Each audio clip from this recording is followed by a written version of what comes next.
Everybody, welcome back to Questing for Glory, Hope and Healing 2, supporting the National Alliance Mental Illness. My name is Lisa Rocks, and I will be your host for the next two-ish or so hours. Moving on, I'm just going to throw it right to Sniperwave to introduce the run.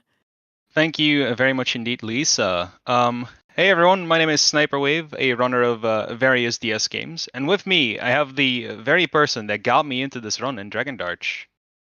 Hello, hello. So let's just get this show on the road in 5, 4, 3, 2, 1, go. All right, a Valkyrie profile, Covenant of the Plume, a handful of a game.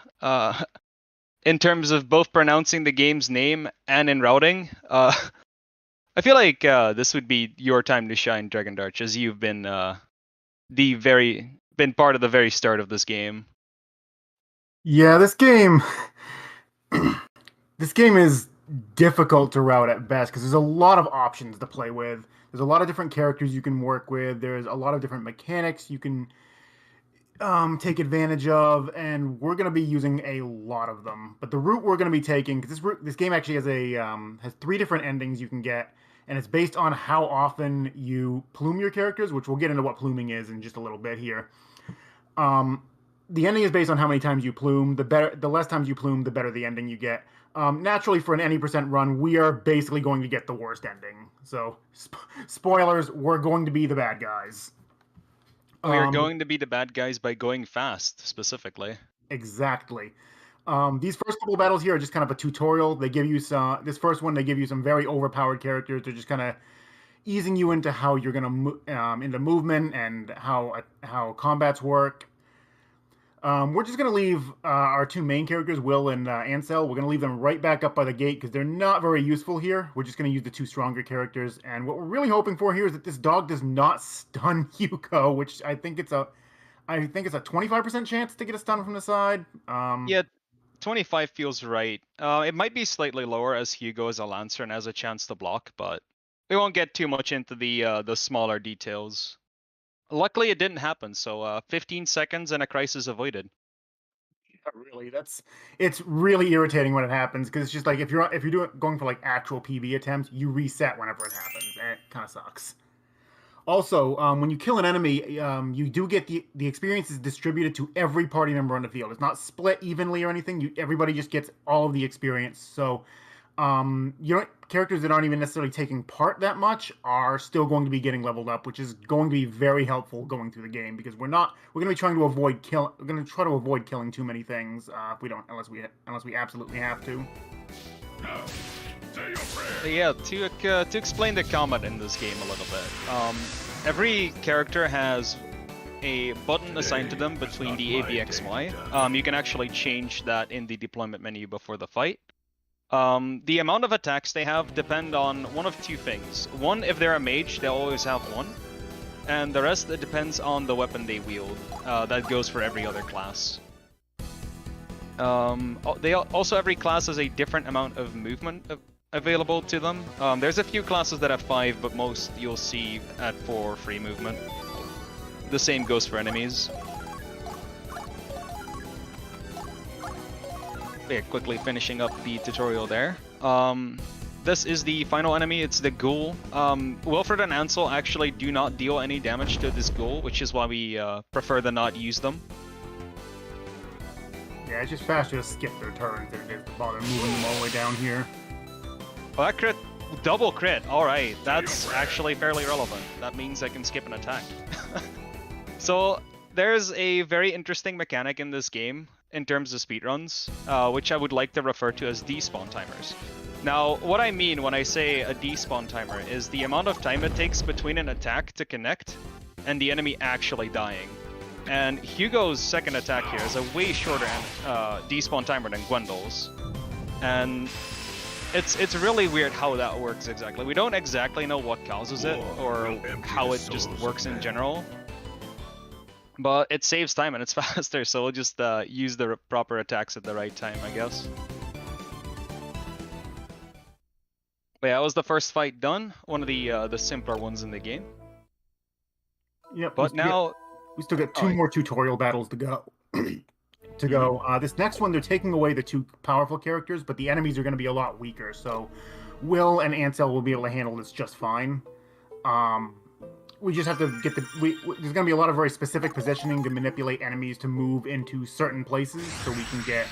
So we want to make sure Will and Ansel are double teaming every enemy to make sure they die in one combat. We don't want to have to do multiple combats against the same enemy, because it has to go in and out of the battle. In and out of the battle screen every single time you engage one. So the less of those we have, the better, because they take quite a while to get in and out of. You saw me enter the shop there. That's actually the first mistake of the run. The reason that happens from time to time is that this game, whenever you enter a menu, it doesn't take any inputs for a certain amount of time. So if you see me mess up an input, that's usually the cause. It's very frustrating once you're in the rhythm, it just ends up going well. But yeah, here's another example of the despawn timer. We actually time it so Wolfred is the last attack we've channeled, and that makes the wolf despawn quite a bit faster. It saves like half a second. And it's minor things like that is why this game has gone down as much as it did. Because I think since I've started running this game, I think I've cut off about 25% of world record, I'd like to say. Yeah, it's down quite a bit. I had it, I think when you started running it, I was closing in on the 2-hour mark. And then I cut to 2, and then you just kind of blew past me. So here's the first example of stunning an enemy. There's two ways to stun an enemy. One of them is attacking them from behind, and the other one is knocking them out of the air. More on that later. But what a stun does is, once an enemy is stunned, the next attack will drop a red gem, which gives the character that obtained it another attack. Now the first attack, that red gem is guaranteed, the second one is 50%, the third is 25%, and every attack afterwards has a 10% of dropping one. And by chaining those attacks, you can basically one-shot almost every boss, if you time your combos right.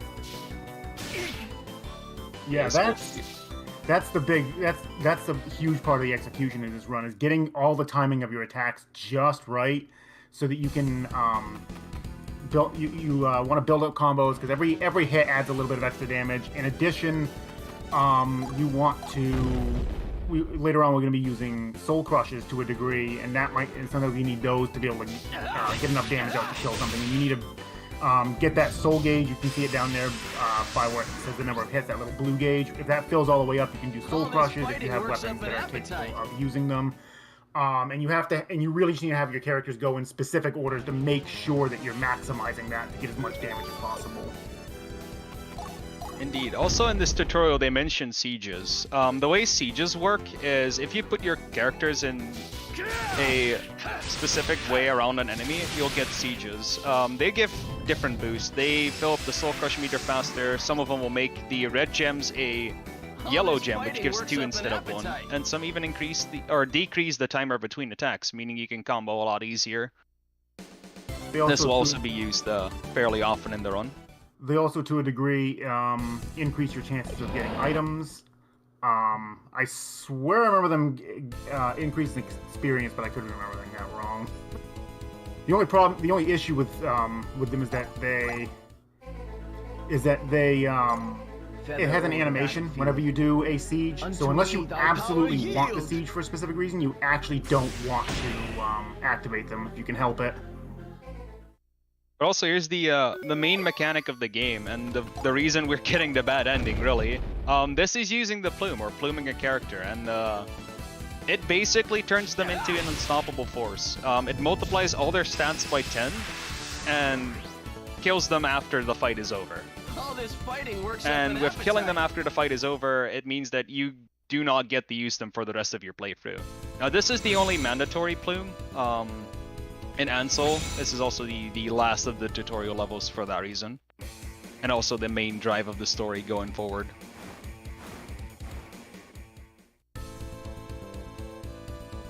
Yeah, the character is actually dead. Like, not just unconscious, not fainted or KO'd. They are literally dead when you plume them like this. Beyond making the character unstoppable for one entire combat, though, it also gives Will a special ability, depending on which character is Plume. Like Ansel being plumed here, Will gains an ability that will double all of his stats for 2 turns, which will be getting a fair amount of use throughout the run as well. But there are certain Plume abilities that we absolutely want, and we'll get into those when we get them, because one of which especially is incredibly important for the speed run.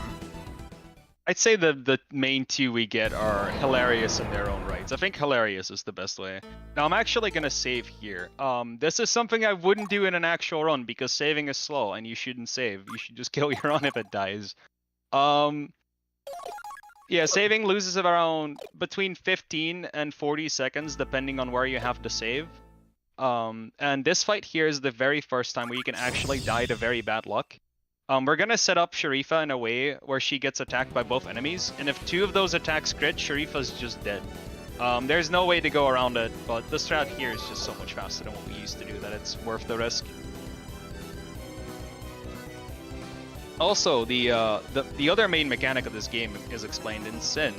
Every fight has a minimum Sin requirement. Now, the way you get Sin is once an enemy's health reaches 0, it reaches exactly 0, and the overkill starts popping up on screen. To gain Sin is after that bar goes up, you need to deal damage to an enemy afterwards, which will fill the meter up in a purple color.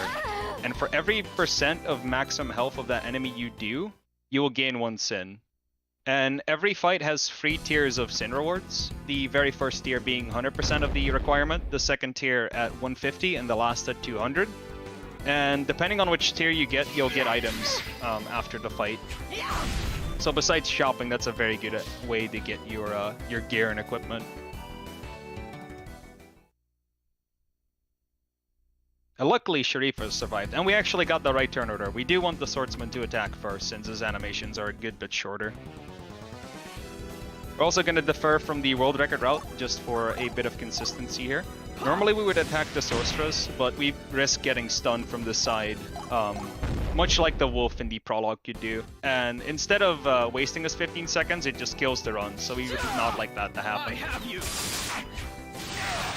Yeah, this fight's actually notoriously difficult to get to go correctly.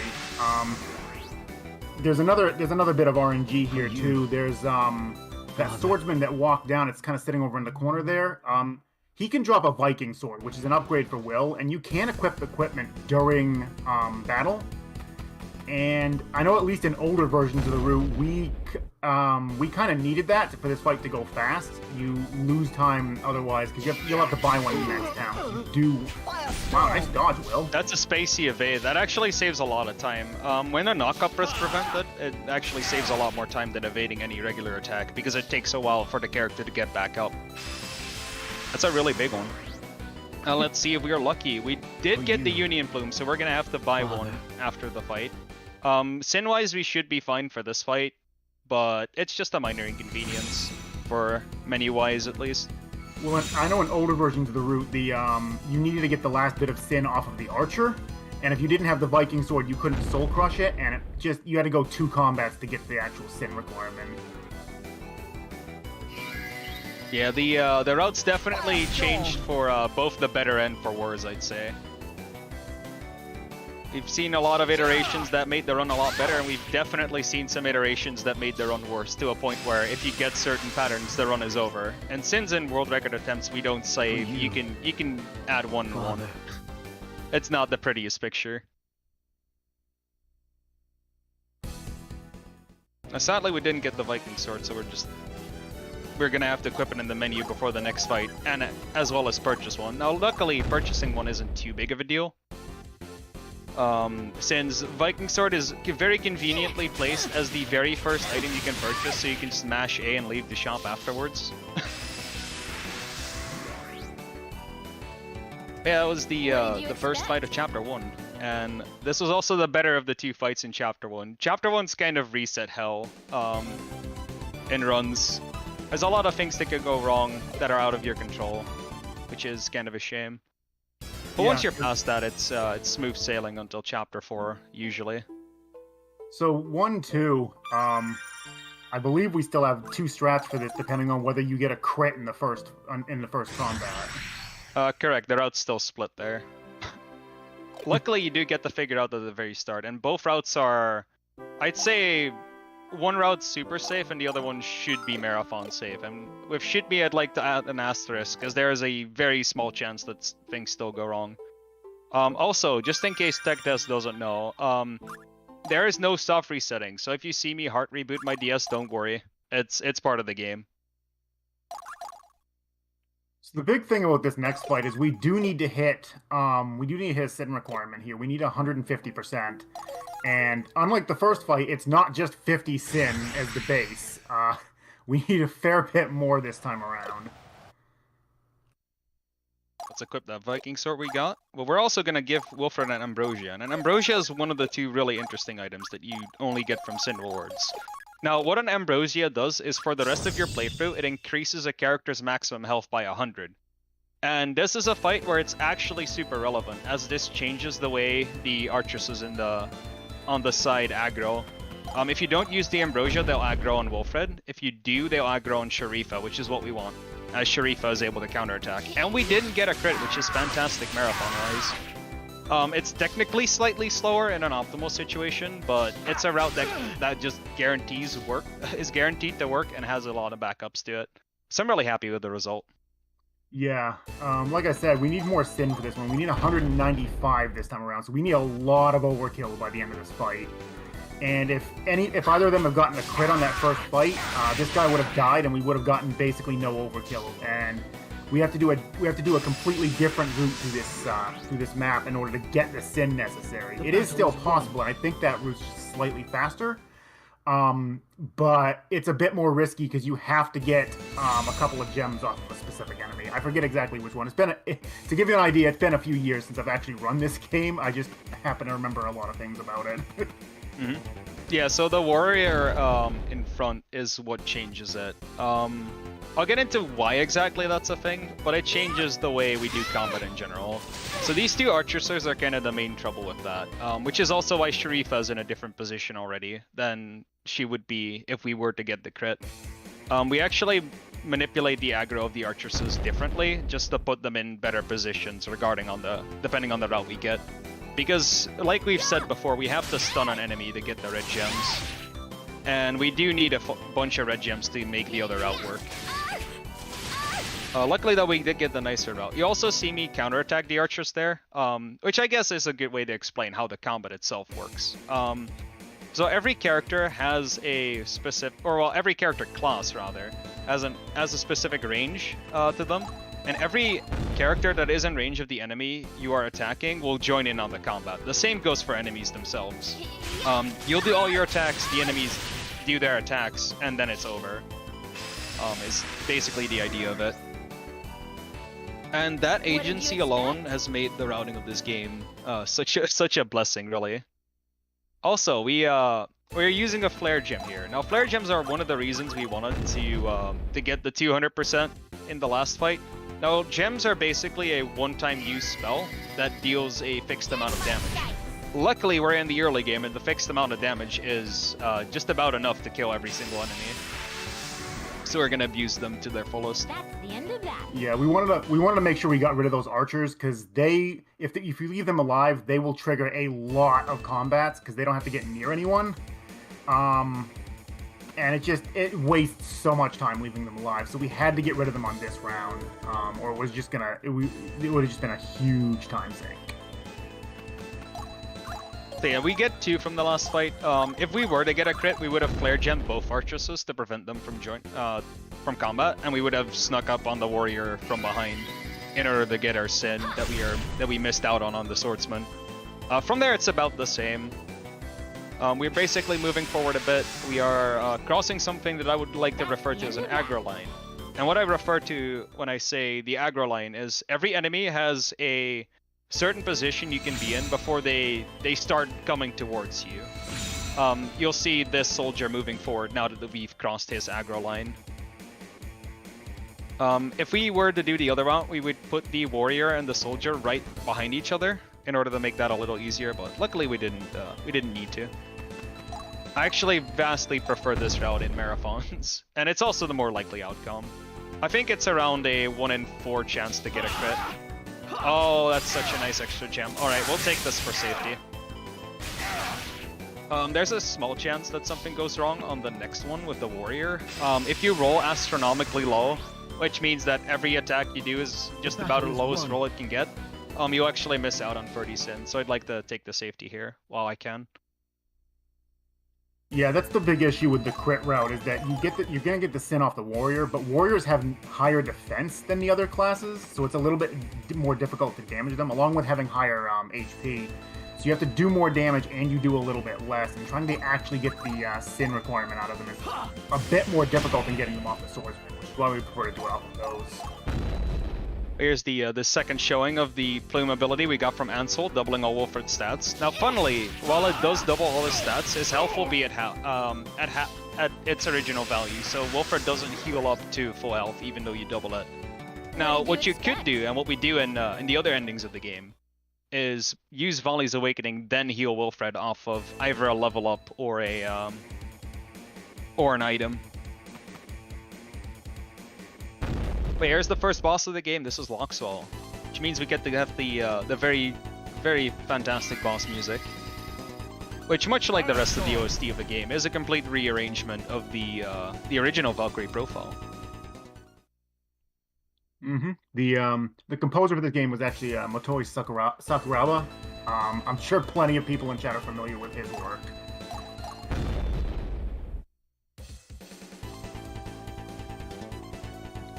So we want to have Volley's Awakening active here because Loxwell has a lot of HP, and without it, this would be a 2 or even 3 round fight to be able to get him down. But with Volley's going, you can just get him in 1. Yeah, so you saw me position Wilfred a slight bit forward, as well as Sharifa, just to have Sharifa in range of Loxwell already as you're walking up to them. But also, it turns out Loxwell is Sharifa's father, just as a bit of lore dump.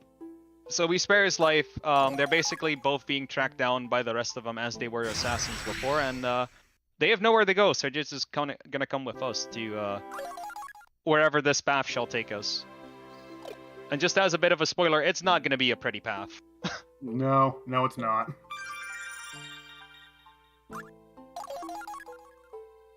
Yeah, we're gonna be skipping some cutscenes here, and thank the Lord that this game has start to skip. These cutscenes can be quite long. There's a lot of great dialogue, and whatever you're missing out on, I'd really recommend either looking at a playthrough of this game or playing it for yourself.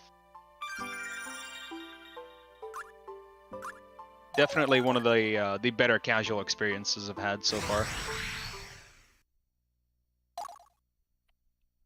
I think at this point we could throw it over to Lisa for a couple donations if we have them.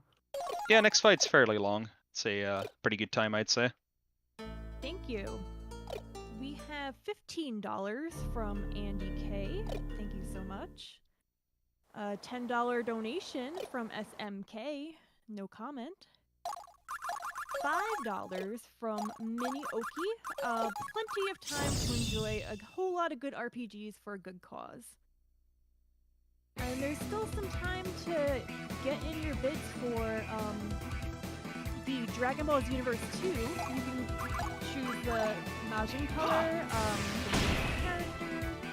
There's a bid war for the voice language, so get those in.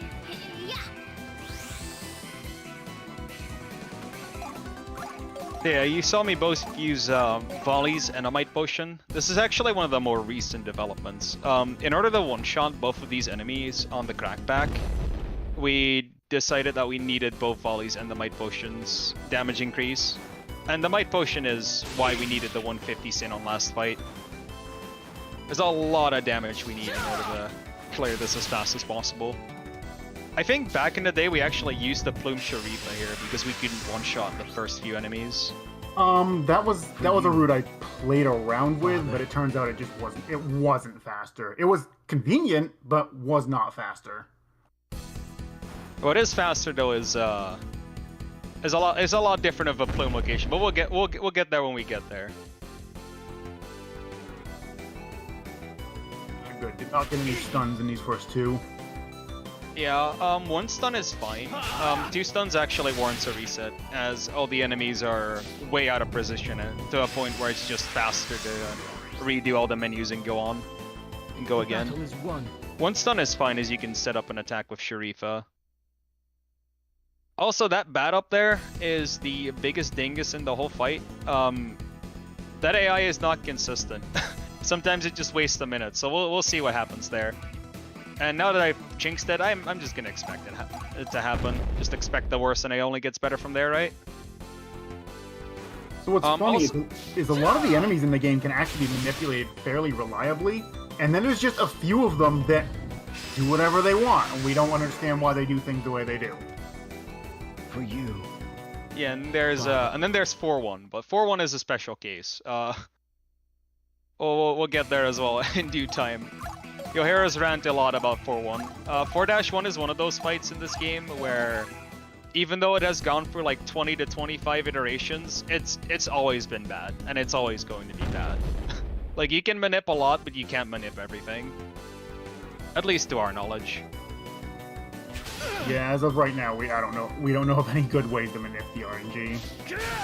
Outside of the enemies we know can be kind of manipulated. Those ones that we don't, they just... It's like, I'm gonna walk over here and cast a random useless spell. Or this time I'll attack you, and crit. There's just so many bad things that can happen. And then there's the evade stat. You've seen us evade in Chapter 1. Enemies can also evade, and as you might expect, it's quite rare to happen every now and then, but oh man, when the evades are bad, they're like run killing bad. There's one evade that actually sticks out in my mind, which is at the end of the game that lost me a whole 3 minutes on a world record pace run. So that was that was an experience on its own. This bat actually is one of the minipped enemies we were talking about earlier. So what we did is we put Darius as the only character behind this enemy's aggro line, meaning that Darius was the only target it could go after. And because Darius was the only character it goes after, it'll always go down these 4 tiles and end up in this position. And Darius is the character we get to obtain for doing this buff. And Darius, while his stats are not that good, there's a lot of not good about Darius. But what is very good about Darius is that he has a knockdown combo. And as we've alluded to earlier, knocking down an enemy out of the air is a way to guarantee a stun, which is Darius's main utility. What Darius also has is if he initiates a siege, all your characters gain 20% attack, and the RDM, which is the physical defense of your swordsman, goes down by a bit.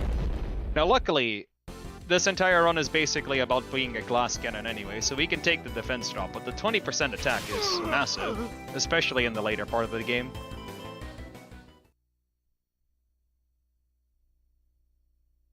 Still want to know how that fish has 2 range. I would like to know as well, but you know, some things are better left unanswered. Then again, we should probably ask the question first of why is it flying? Yeah, you'd think it moved like a fish out of water. Alright, I'll apologize for that pun. Notable about this fight too is that we actually want to stay under the 200 sin for reasons you'll find out very soon. So the game not only has a reward system for actually making this in, it also punishes you for not making it. And luckily, we're speedrunners, and we're just able to turn that turn that frown upside down. Basically, we're gonna make the bad thing a good thing. Yeah, what happens when you don't meet Sin is in the next battle, there'll be one or two of the normal enemies will be replaced with these enemies called Realm Stalkers. Realm Stalkers are very, very powerful enemies, and you're realistically not going to be able to kill them without pluming a character. It's kind of forces you into doing it it kind of forces you into having to plume if you don't meet the Sin requirements, and we have ways of getting around it. In addition, if it's the last fight of a chapter, you can not meet Sin and it doesn't matter. You won't get any Realm Stalkers in the next chapter. it only applies, like, it'll apply to, we're not going to meet Sin here, so we're going to get a Realm Stalker in 2-2. And if we didn't meet Sin in 2-2, we'll get a Realm Stalker in 2-3, but in 2-3, if we don't meet it, it doesn't matter, because we go to 3-1 after that, and the chapter change just eliminates it entirely. So yeah, for the next fight, we're getting the Realm Stalker just because their AI changes, because they change into a different class, and what that means is that their targeting AI is slightly bit different, and we're gonna put it in a way where we can just move past it and not have any issues whatsoever. Also, the bat actually cooperated. Sometimes the bat that just attacks Sharifa just decides to fly over the ravine and waste a minute. We don't know why it happens. It just happens. It's a fantastic game.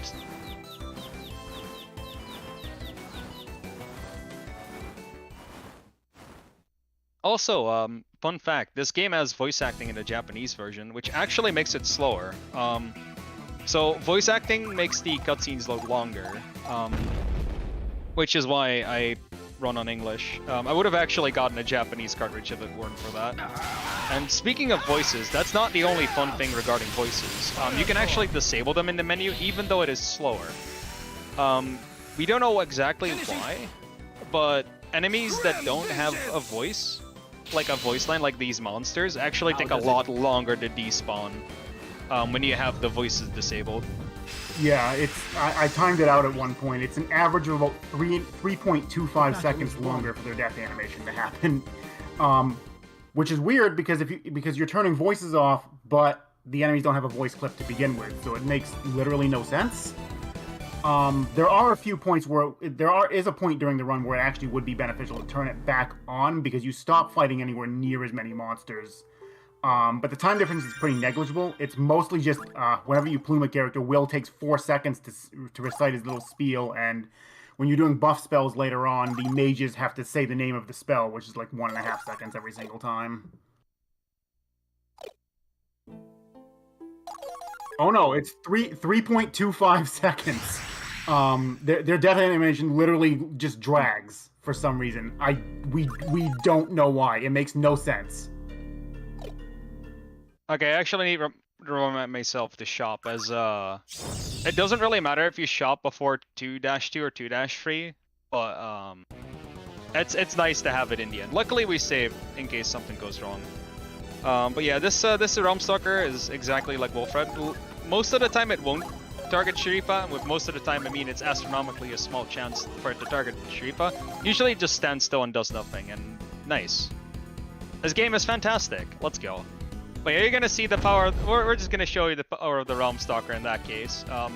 Also got the attack buff, which is random, meaning he does even more damage. Luckily that isn't necessary, as he just overkills Sharifa like 4 times over. That's an interesting. Yeah, it's. I wouldn't say that's never happened before, but it isn't intentional. But we have a backup for that, luckily. It is the less good of two things.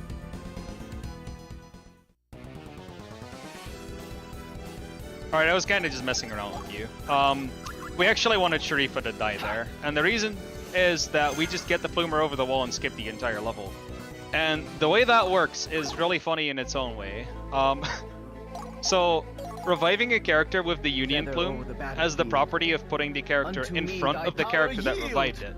Now, however, due to an oversight, you can actually, it disregards the height difference of where it ends up going. And in this case, you just get to skip the entire level. And because this is a kill the leader mission, we just get to skip everything. We are, however, going to kill this enemy as an extra in order to obtain 150% Sin, which gives us a magic bangle, which increases the magic of any mage that has it equipped by, I think, 20%. And because it's percentual, it just adds up being, well, a whole lot.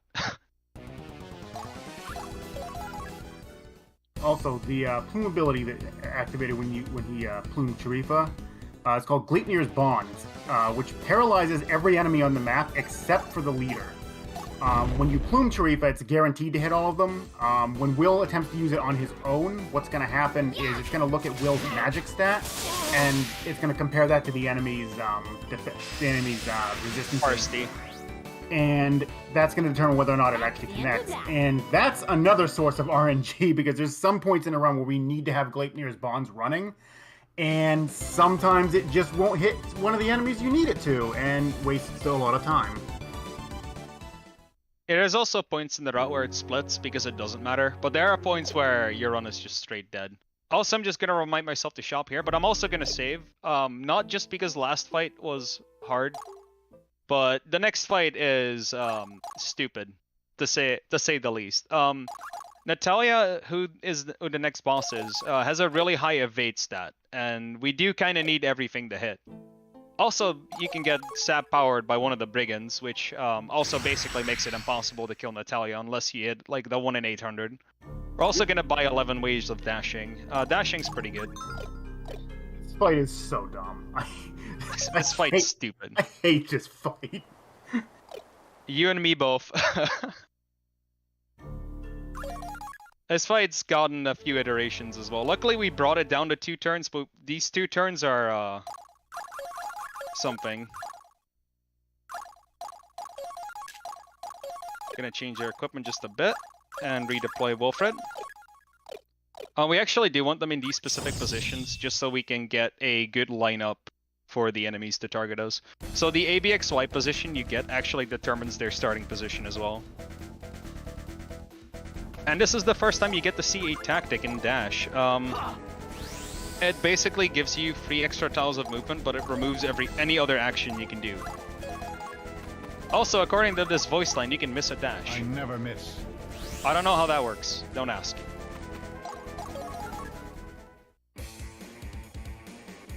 I was scared for a second. That's good. So sap power. Oh Lord. Sap power is terrifying. It reduces the attack by a percentage, and if it hits Wilfred, you actually cannot kill Natalia in 1 turn. Luckily, he targeted the mage, which, you know, uses a magic stat instead of an attack stat, which is actually the fastest outcome you can have in this fight. So we have to make sure we use volleys and scroll one down, as using dash here is not the best idea. And this is also where Darius's raid power comes in. We actually do need the 20% bonus attack to guarantee a kill on Natalia. Also, what Trinity Fork does is it allows us to attack faster. I'm also electing to not use Loxwell's attack just because it takes less long for the Soul Crush menu to pop up here. And this should be enough to kill her. And that's probably the scariest fight in the entire game out of the way. And I'm not kidding when I say this. This fight is the only one I don't have a backup save for. How does it? Should it go wrong for too long. And it has happened to me before, where it just took 10 minutes for this fight to actually not be stupid. The battle is won. This really is one of the worst fights in the game. Like, we cannot stress that enough. Yeah. Natalia is really, really bad about, or really can be really good about dodging.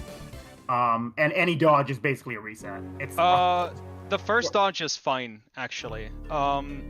With the new route, we can miss the attack of Darius, knock her up with Loxwell, and still get the knockdown with Darius if the timing is good enough. And from there, you can still chain everything. However, the Sorcerer at the bottom left at the start of the fight can also use Reflect Sorcery on Natalia.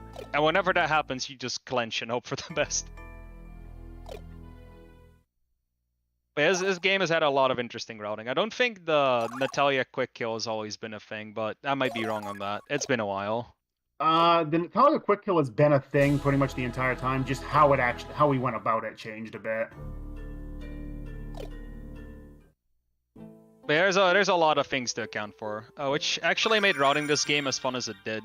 The amount of agency you have as a player makes it so much more fun than any other tactic game I've played. This game is an absolute joy to play. Also, this game is really difficult. Yeah, you add on top of that, since we are pluming characters basically whenever we can. The one thing to keep in mind here is that we could have plumed twice in this chapter, but we opted not to because we don't want to lose Loxwell. And you can only plume characters that have permanently joined you. So Gwendal and Darius could not be plumed until chapter 3. But in chapters 3 and 4, if you plume too much, you actually get a special ending, as in Freya gets really, really mad at you and comes down and just wipes the floor with you. Funnily enough, you can kill Freya. The same thing happens. You'll still get the game over menu. But in theory, you could kill her if you go through enough playthroughs to get expert's experience, which increases your character's level. There's a lot of setup you can do, but you can theoretically kill her. It just doesn't change the outcome. Yeah, but it comes into routing. It really comes into routing because we have to be mindful of where we plume, but at the same time we want to be pluming because I mean that basically ends up being a free map. It ends up saving a lot of time on whatever map we plume on. And that's actually another big strategic decision we have to make is what chapters do we plume on? Where are we going to get the most use out of this character being completely busted tier? And sometimes sometimes we want to use it just so we can sneak one unit up to a boss and one-shot them. Other times, it's actually more useful to have a plumed character just wipe the floor with a kill all map. How does it? It really depends on the fight and how long they tend to go on. Each fight has a varying amount of time that it will save, but because of a special ability we're going to be getting not too long from now, it kind of changes the dynamic on what fights are actually worth it to plume on, and we'll get into that. We'll get into that once we have the ability. Yeah, the next plume is actually in the very next fight, and most of the characters we plumed are choiced by the skills they give. Such as Sharifa's Gleipnir's Bonds, which paralyze all enemies. The next one is also very much relevant to the run. The other ones we plume are... I don't think they do anything. I think one has a very minor application in another ending, but that's just about it. Yeah, the other plume abilities, unfortunately, are not... the Gleipnir's Bonds and the one we're going to be getting here real shortly are two very, very good abilities. And combined with Volley's Awakening, that's pretty much all we really need on Will. Yeah, the other ones have niche applications, and depending on which ending you go for, the characters you have with you also change. So Yeah, ending, B paths per chapter will give you different things. You saw the free map split that we had at the very start of the of this chapter. That one also is one that changes the characters you obtain. I think one gives you Hugo and I think Mishka and Mirel, and then the other one gives you Ernest and Natalia. Natalia being the boss we fought also is a playable character, depending on the path you choose. The battle is won. Yeah, Chapter 2, you get to pick which route you're going to take. After that, it's based on how many times you've plumed. And since we plumed once in Chapter 2, we are currently on the B ending path, which is the medium ending, I guess. But we're going to be pluming again in this chapter, and it's going to move us right over to the C ending, which is the worst ending. Also, small notes, I do actually prefer running B ending the most. It's actually the most consistent of the free routes, as far as I've routed it at least.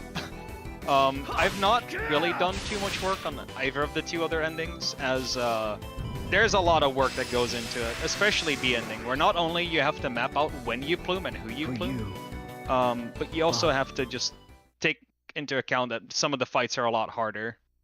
And then A ending is the you can plume any character from a fresh file good luck ending. And that one's it's easy in a way because you can plume, so that option is just completely off the table to begin with, but oh my lord is it hard. It is that was so when I was difficult. playing this casually, that was actually the first ending I got.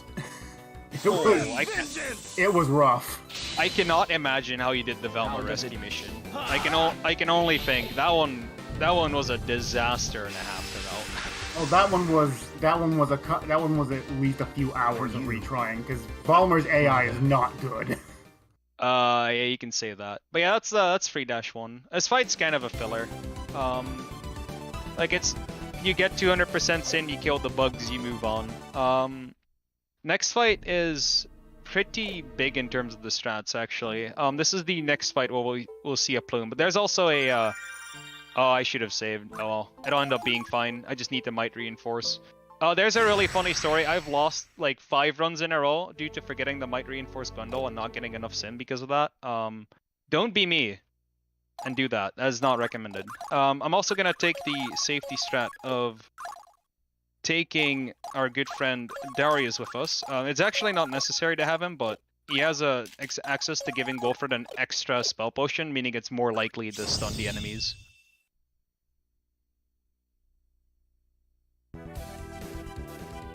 But yeah, this is practically a suicide mission in a way. We just send Gwendol forward and hope for the best. It'll be fine. Oh, it's very unlikely, but we've seen stupider things in the game. Spell reinforced. But yeah, Darius is kind of a safety measure. He's kind of been routed out for most fights, as he's mainly just a utility character. But what we hope to do is that Gleipnir's Bonds here actually stuns every enemy that isn't the leader. Otherwise, Gwendol just kind of dies to the armor. Luckily, we did get the stun, so we should be fine to go. Now I need to remember to actually might reinforce Gwendol, as forgetting that actually makes it so you don't get enough Sin. Which, in this fight, we need 150%. Now, luckily, by pluming a character, we get one entire Sin bar instantly, just because we use the plume, so no Realm Stalkers as we've appeased the gods. Also, get ready for the best voice line in the entirety of the game.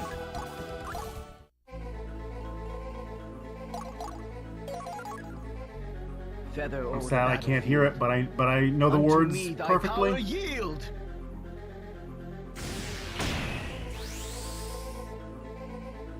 Now, you heard a What's little happening, stutter Jimmy? in Gwendol's voice there. We don't know why it happens. What I think happens is the channel freezes as your as the turn is transitioning, so the line just kind of stutters. But the fixed Scottish accent on top of it just makes it as good as it is.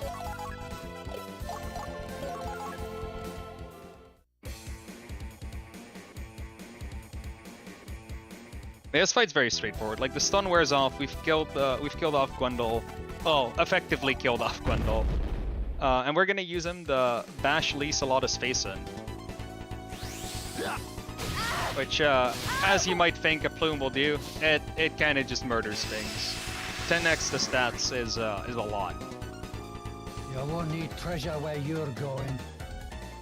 But by pluming Gwendol, we actually got the most important ability for the speed run. Gwendol's plume ability basically gives Veer's every War character a chance to instantly kill an enemy that they hit. And it's based off of your magic stat, whether or not you get the instant death. So mages, like Lizolata who we just killed and is going to be joining our party, and Loxwell, who already have a naturally high magic stat, can almost always trigger the instant death effect. And we're going to be using that to great effect, especially in this fight, because this is a kill-all map. There are 7 enemies here, and we don't want to have to do a lot of damage, because these enemies actually have a ton of HP to work with. Like, this is a pretty... Doing this map without instant death is a major step up in difficulty from everything prior to this. Very much so. So there are 7 enemies. And the sudden death status effect lasts 3 turns. However, we only need 2 turns to clear the entire map. That's considering we have to channel the Veer's Warcry as well. Always the Now, the best part about this is Wilfred as a character actually has the unique property of having the magic stat growth of a mage. So Wilfred whacking enemies to death is very much a time save, as you don't have to channel a spell. It isn't guaranteed, but it's just fun. The only disadvantage is Will's weapons don't increase his magic stat like mages do. So his magic is going to be a fair bit lower than a traditional mage. But it's still higher than most other classes.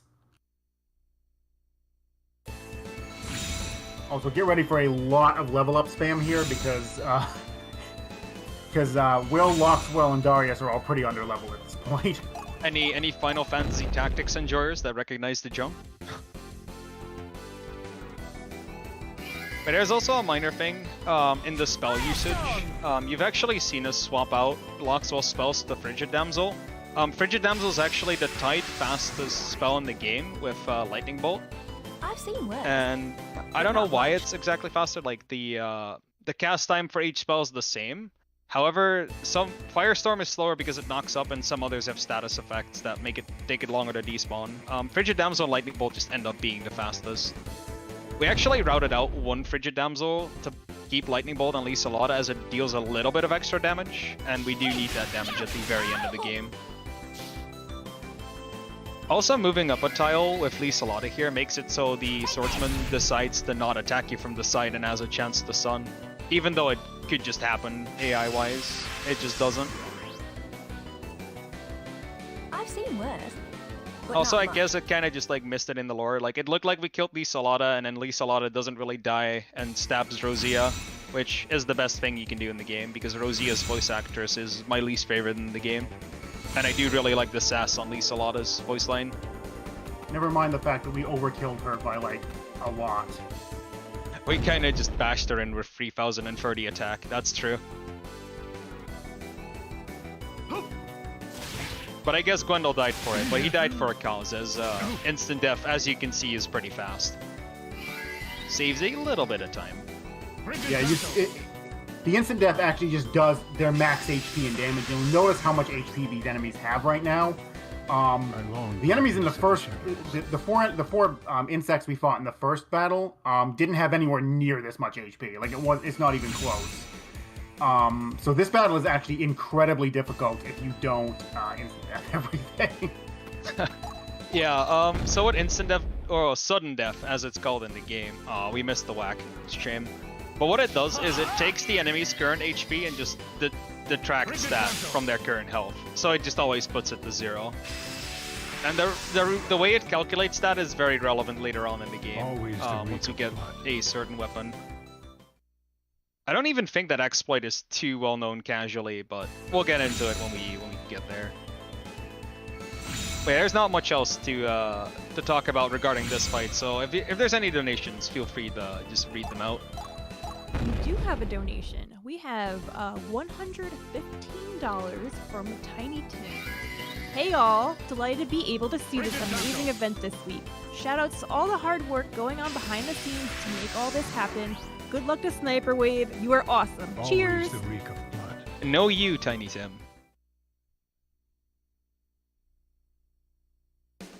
But yeah, this is one of the examples where it doesn't really matter that we go under Sin because this is the final fight of the chapter.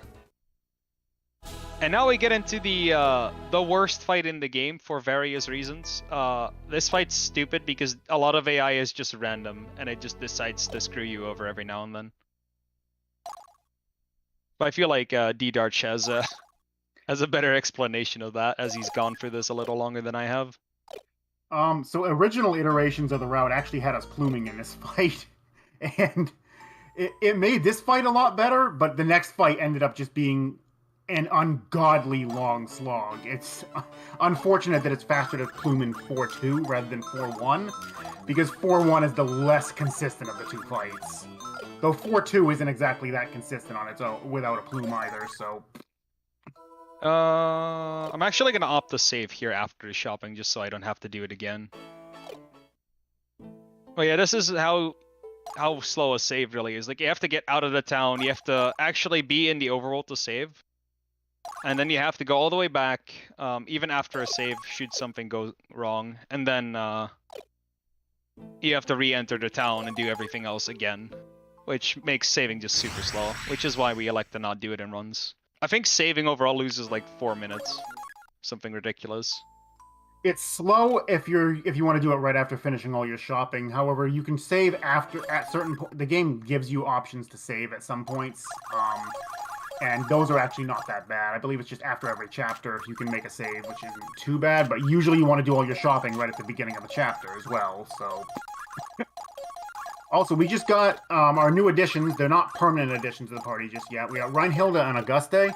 Auguste is going to see a couple of uses later on, but right now we want to use Reinhilde because Reinhilde is busted. Reinhilde is an archer, but she has the attack growth of a warrior. So her attack power is just a lot higher than other archers.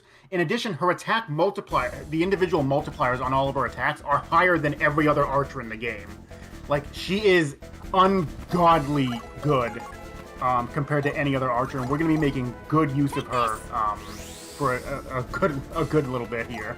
So just to throw the numbers out there, most characters have like multipliers that are around 3.5 to 3.8. Reinhilde has a multiplier of 4.75.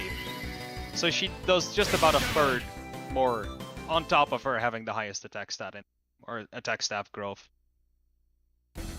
Just to put things into perspective. Also, this is where the run just kinda poops on itself sometimes. If Lee Salada dies at the very start, it's doomed. The other... What is this pattern, by the way? If anything else, if at least Alana doesn't die this turn, you're usually fine. It might take a bit longer.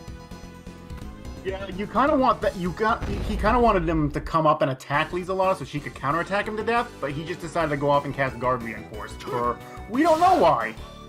This is the enemies being random. This is technically faster, assuming everything else goes as planned.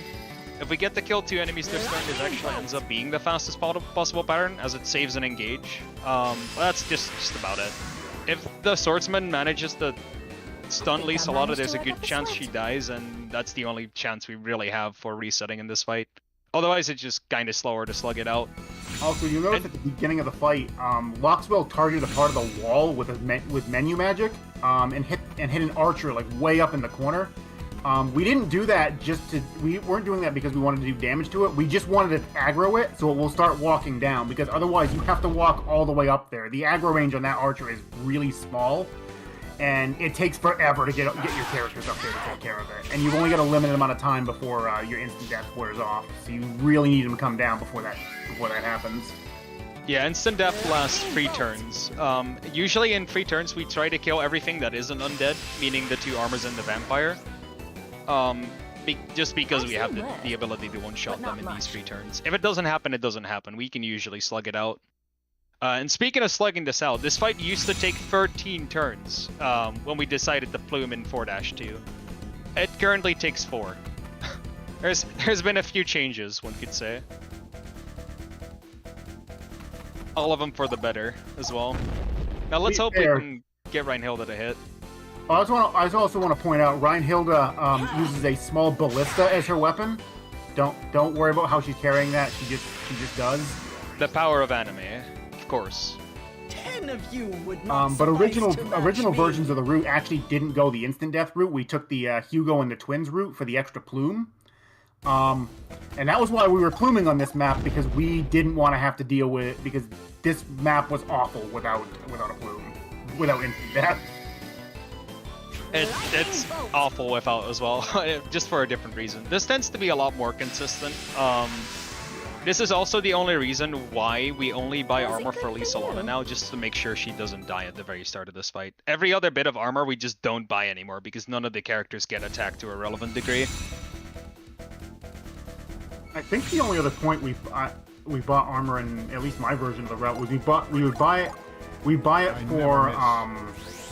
buy it for Will at the end in case he needed to tank a hit from the Valkyrie, but that went back with a 2-turn Valkyrie fight. Hey, look at that. So this vampire has a very big tendency to use the field spell just because we've lined ourselves up in a way where all 4 can get targeted by Dark Savior specifically. This is also why we bought the silence checks, which prevent the silence condition, as you might think. Yeah. The reason we want that is being silenced stops you from using abilities, and it stops mages from doing basically anything. Yeah, Dark Savior has a small chance, well, not small, it's a moderate chance to apply silence if it connects for anyone that it hits. When you cast it as a menu magic, the chance is actually increased compared to just using it as an attack. Yeah, and that is also why keeping Loxwell underleveled actually helps out in this fight. Sacred Javelin, the menu spell we use, has a very small chance to turn an enemy into stone. Now, you don't want that, because the archer is all the way at the back, and it's kind of miserable to get to. Luckily, with Loxwell being underleveled, that makes it a lot less likely to happen. It's actually one of the major upsides. Unfortunately, we have to use Sacred Javelin because it's the only spell that actually has enough range to hit the archer in that position. Oh, the only spell that's available. Yeah, Dark Savior could do it too, but we don't get that until Chapter 5. Or we can't get it till Chapter 5. It's no longer in the route. It used to be, but not anymore. Also, Dance Macabre! Yeah, here's Reinhilde basically dealing the entirety of this vampire's health bar with a Soul Crush. I mean, granted, this is after Might reinforcing her, which multiplies her attack by 1.5, but you can get the idea of how powerful Reinhilde is. Would not suffice to match It gets the stupid amounts. It's even better when you get to Chapter 5. Oh man, yeah. Also, there's a second aspect of activating sudden death. The multiplier of the hit of the attack also has an influence on how likely it is. Now luckily, Reinhilde has some extreme multipliers on an attack, meaning that she is a lot more likely to proc instant death compared to any other character. You can also use spell reinforce on non-mage characters to boost their chance of getting the instant death to proc as well, which in some cases actually is worth it. In other cases, you don't have the turns to spare to put up an extra spell reinforce. You just have to kind of go for it and hope for the best. Also, can we talk about how we got perfect 4-1 in a marathon? Okay, that's never happened before. There, I said it. That's a very rare occurrence to see the absolute stone cold perfect AI, even with the guard reinforced saving doesn't engage. That's very rare to see, even in real runs. Is it even a marathon run if you don't say that once? This has never happened before. Now it's official. It's official. Marathon luck, Later. eat it. Okay, so this is where we abuse another mechanic of the game, lesser known as well. These armors have a chance to block. Now, however, once a character is hit by magic, it can no longer block, as magic attacks can block. And as long as they're in that stun animation, or like the post-attack animation, they can still be hit by any other attack without having a chance to block. This is something I found out as I was routing A-ending, and I've been able to apply it here as well. What's great though is when that armor decides to dodge your spells instead. Oh yeah, luckily armors have pretty low evade stats, so it's pretty rare. I've not seen it happen yet, but you know what? There's a time and place for everything. Oh, hopefully that isn't now. Yeah, I would have loved for it to happen. That would have been the clip of the year. I have absolutely seen it happen before. I've seen I think the weirdest thing I've seen, there's two things. The bug in 3-1 avoiding Wolfred's first attack, and an enemy in 5-3 avoiding an instant death on the last turn, meaning it cost me 4 minutes on a world record pace run. My hunger for battle remains. Some very interesting things happen in this game. It's very much an RPG in that sense. Also, Realmstalker time for next fight, as we didn't get enough Sin. This one doesn't matter as much, luckily. I'm also gonna save just because the next fight has a very small chance to not go well. Luckily, we do get to see it on first turn. We also get to gauge how much time we lose. There's two enemies that can do two different things, and depending on what they do, you lose somewhere between 1 and 20 minutes. And I'm remembering old versions of this route. They did not use the plume here, and if one of the archers went into the wrong, because we relied on there's a special ability you can use on the mages that will extend their menu magic spell range by 2 tiles, and we used to rely on the archer moving to a specific spot so we could hard cast a stun on them across the river to prevent them from attacking. And if they moved into the wrong spot, sometimes they would just start attacking the NPC character here. Sometimes they would just move somewhere that was out in the middle of nowhere, and it was pretty awful. Yeah, this is where the route changed, because as we get the plume here now, we actually get to turn that stun into killing a character. It's the same idea, though. So we do get to choose to plume Voxel here, who gives us Vidar's Hush. Now, luckily, Vidar's Hush doesn't have any uses in the run, sadly. It silences every other enemy on the field for, I want to say 5 turns, but I'm not entirely sure. It might be permanent. We're also going to see Stalking for the first time, and Stalking is really funny, as it basically removes the character from the enemy's sight. However, there's a very big caveat there. If the character that is stalked is the only one in range of an aggro range of an enemy, and oh my god, this is a perfect pattern. And the enemy has a rescue target in sight, it will go for the rescue target. If you don't destalk on Darius in this fight and continue this route, you will lose the fight. Because it will target our rescue target here, and it will murder it because it's a Realmstalker. It's quite interesting in that regard. Be no more.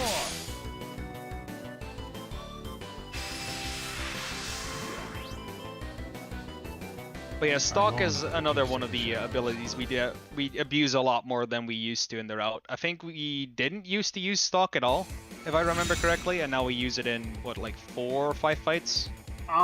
We used to use. I know we didn't get the one early. We got the one. You get one after this fight for 200% sin.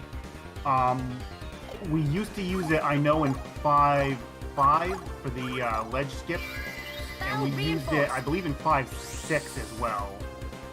I think those are the only two spots we were using it though.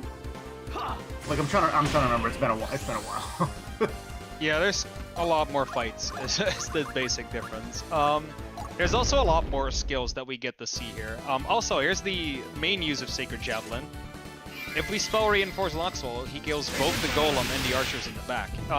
The archers and the swordsmen in the back are also why this run kind of just dies here sometimes. If any of those two enemies walk forward, you get a lot of extra engages on your rescue target, which, as you might think, can lose a lot of time. If both walk forward, the rescue target dies before you get there. And it can just infinitely happen in theory. Luckily, we got the best pattern, which is the most common pattern as well. Yeah, it's great because the rescue target will not move from their spot regardless of how many enemies are attacking them, so they just stand there and get the crap beaten out of them. Oh, and we did paralyze the Realmstalker. That Realmstalker has a pretty good chance to not be paralyzed. It doesn't matter for the route, but it does change our movement a little bit. And it does actually let us show off one of the newer additions to the route, which I'm kind of happy about, really. Also, we do enter combat with Darius here specifically, just to remove the stock from him. Meaning that enemies that are aggro will just normally aggro as they always would.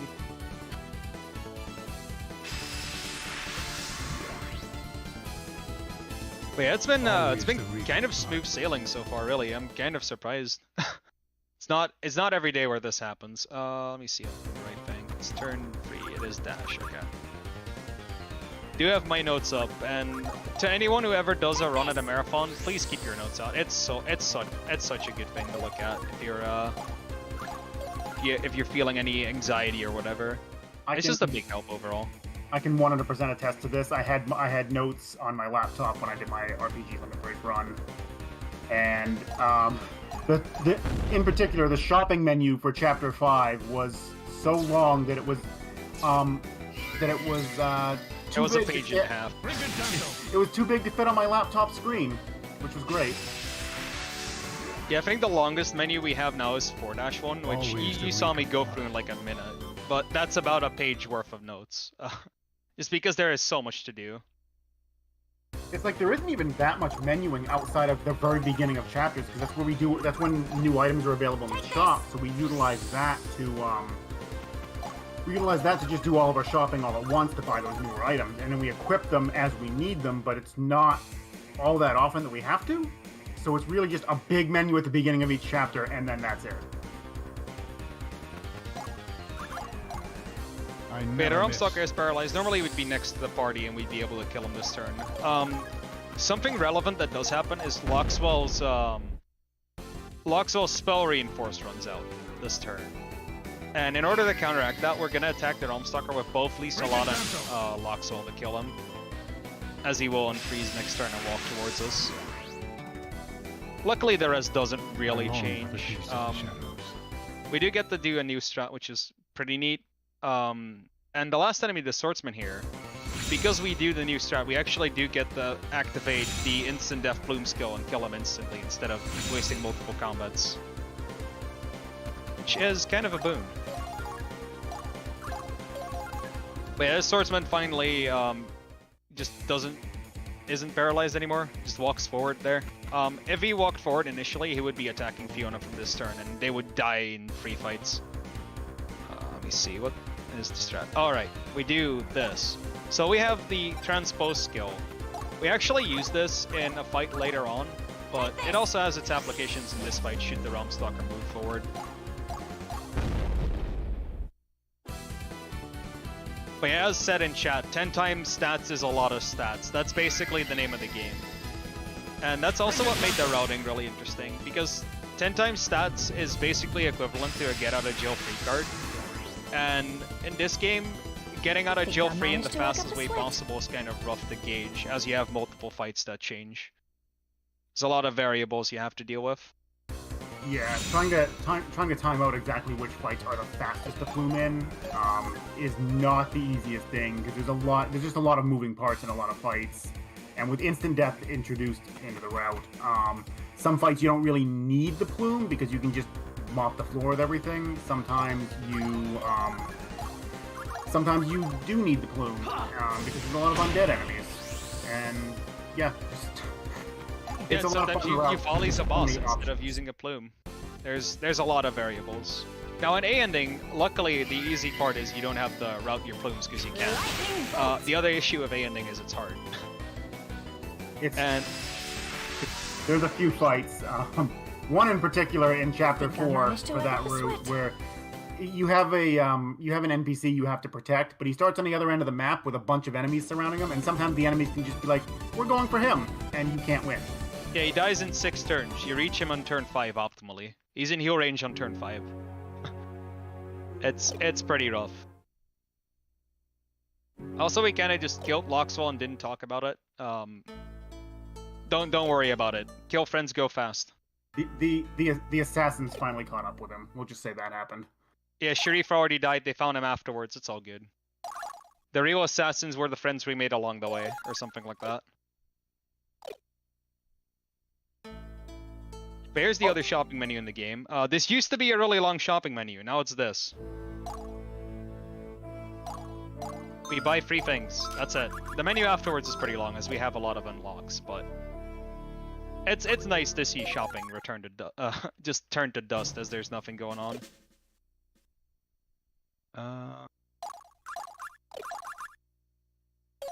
This is actually one of the longer menus, as we are changing a lot of things. We're basically going to set almost everything required for the rest of the chapter.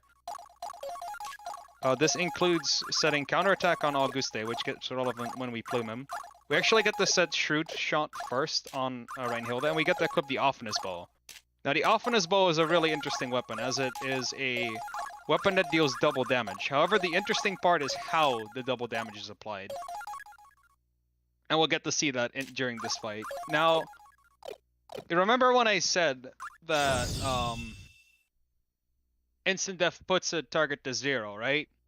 Yeah, that's part of the puzzle. Luckily, we do get to activate instant death directly here, and we just get them wipe the floor with these nerds in just a turn or two. But yeah, a lot of the late game is just abusing instant death and Gleipnir's bonds interchangeably, just to see which one is faster. Like sometimes paralyzing enemies is faster because they don't have any animations between the turns, and the animations are something you have to deal with as well. And sometimes it's just faster to mop the floor with everything in 2 turns. Worse, but not This much. is definitely one of those examples. Yeah, usually Gleipnir's bonds is usually used on maps where it just kills the leader, and we just don't want the other unit taking any turns. Oh, let's use a spell crystal. Let's use a spell potion instead of a flare crystal here. So this is part of the instant death mechanic. Remember when I said it depleted the current health to 0? And when I said the Offenus Bow deals double damage? Now the way Offenus Bow deals double damage is it takes every damage value you do and it applies it again. Now, what that means is it puts the enemy's health to 0 and gives you that much sin in return directly. 10 of you would not And survive. this is why Reinhilde is also, for this reason, the stupidest character in the game. As if it wasn't stupid enough already with the insane multipliers and the attack growth stat of a warrior. Well, the Offenus Bow is actually only available on C-Path. It's not available in the other 2 endings. Now reinforced. Do I wish I had it in B ending sometimes?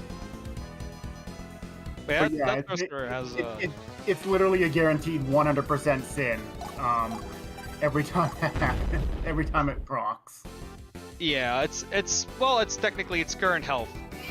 So if it doesn't work the first hit, you'll get like 88 just because the missing health doesn't get added to the sin bar.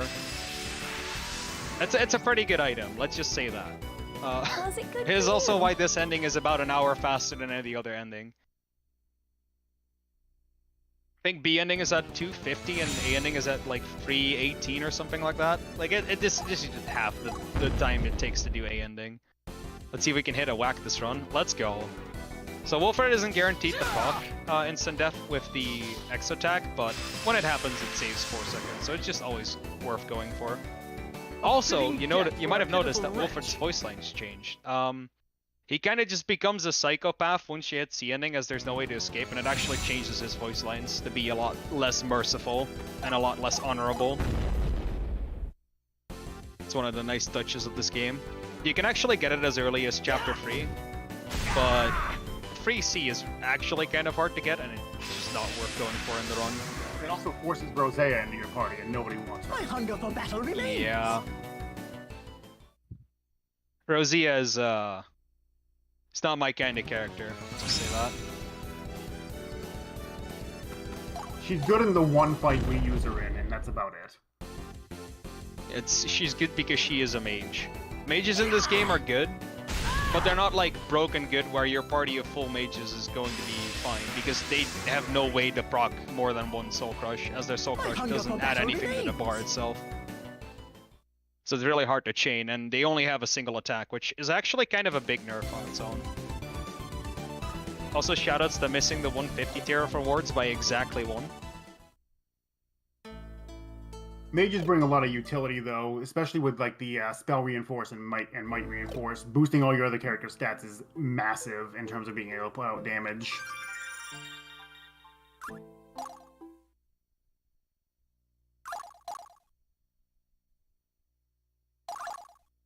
Oh man, the next one.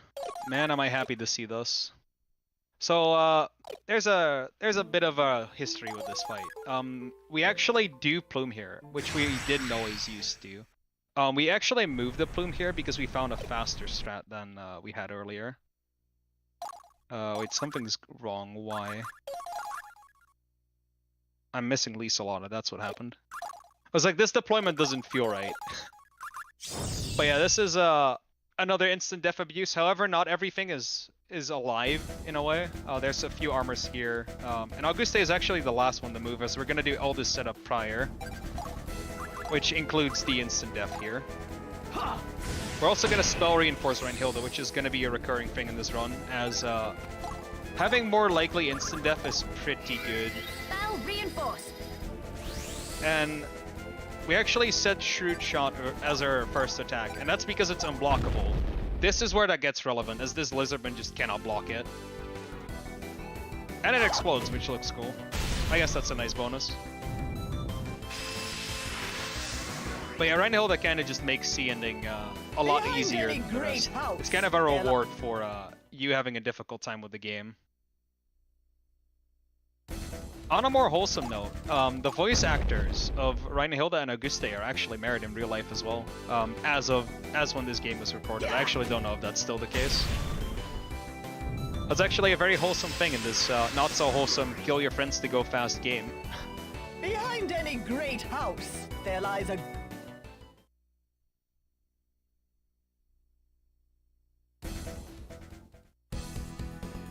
Oh, and speaking of the dumbest of 8 in the game, you see that bird character, that harpy, that's Soleno.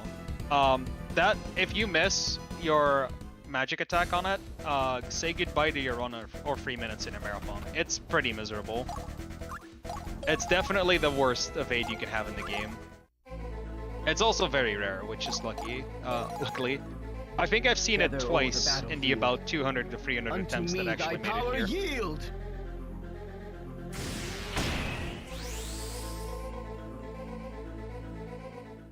Oh yeah, also voice lines kind of just override each other, so Auguste just stops talking because Lisa Lotta has to say take this to move an extra tile.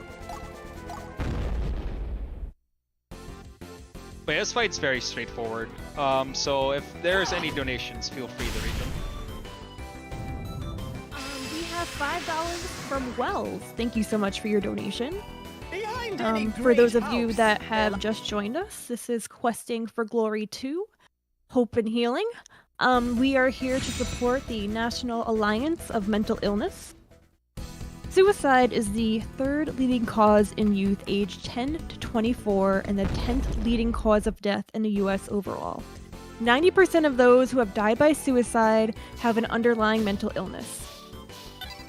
NAMI has a helpline that you could call at 1-800-950-NAMI for support, information, and referral. Alright, thank you very much for the generous donations throughout the event. They're definitely going towards a very wonderful, wonderful cause. Also, I kind of just missed a range there, which is basically a coin flip, not that Auguste misses a level. But it's just annoying to miss it. Also, that was the best voice line in the game, which is stand and fight. Now, we're gonna hear that again. And when Auguste says stand and fight, I would like everyone to post stand and fight in all caps in the chat exactly once to not annoy the mods, of course. As I do think it's actually one of the best voices, best voice lines in the game. Words are heard.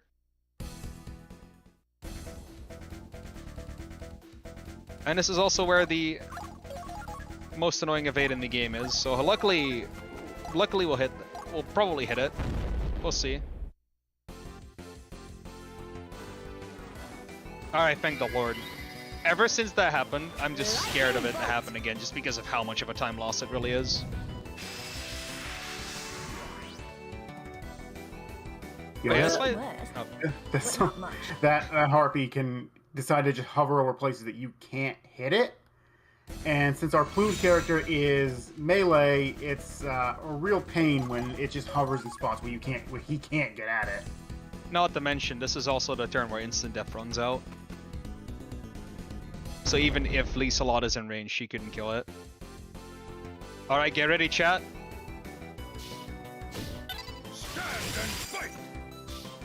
This instance of stand and fight is actually not a range. This one is guaranteed. Look at that. Fantastic.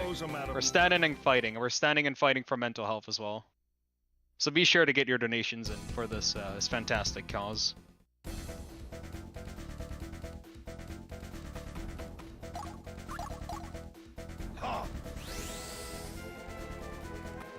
Yeah, the last enemy is fairly straightforward. Funnily enough, this enemy has a chance to drop Raptor Claws, which are a pugilist-only weapon, and Auguste is actually the only pugilist in the game, so it's kind of insult to injury that we just killed Auguste off here. Also, mashing here is actually slower. If you mash your attacks, the last hit of the first attack actually doesn't go through. You have to wait a little bit. Huh. That I didn't know. Yeah, you actually miss out on half the damage of the first attack if you do that. I found that out the hard way by accidentally not mashing for once. You actually don't get the mash too often, but it's just most of the times it's faster if it's only a single character in the fight. Also, if you thought 4-1 was bad, oh boy, do I have some words for you about 5-3. 5-3 is really funny in a way that it has been reiterated on a bunch of times. However, every time we've reiterated it, the old route became the backup. And, oh man, there are a lot of backups now. Yeah, this fight can go sideways in its own ways. We're unfortunately fighting on snow, which impairs our movement, which makes this fight take a little while. And we've only got 3 turns of instant death, so we have to just kind of hope we get everybody before it wears off. Also, we used to set Dark Savior on Lieselot. We don't need that anymore. We just found out that the damage from lightning bolts actually barely enough for the rest of the game.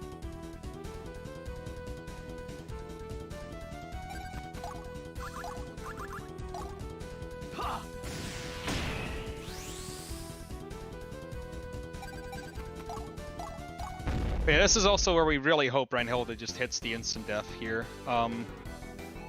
Thank God. If Reinhilde misses both of her attacks,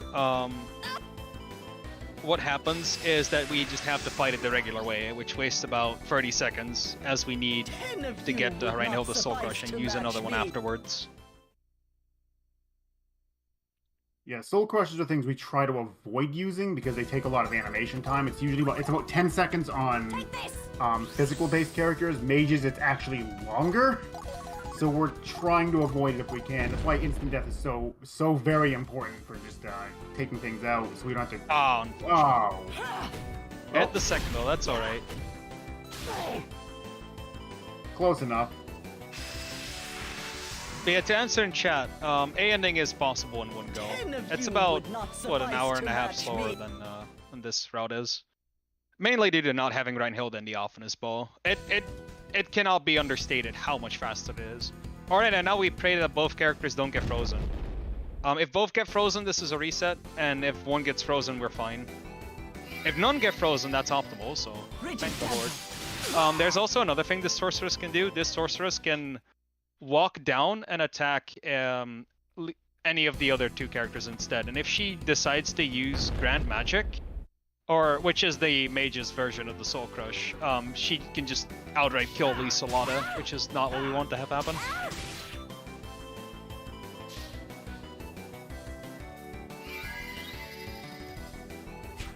But yeah, there's a lot of clever routing involved throughout all the endings.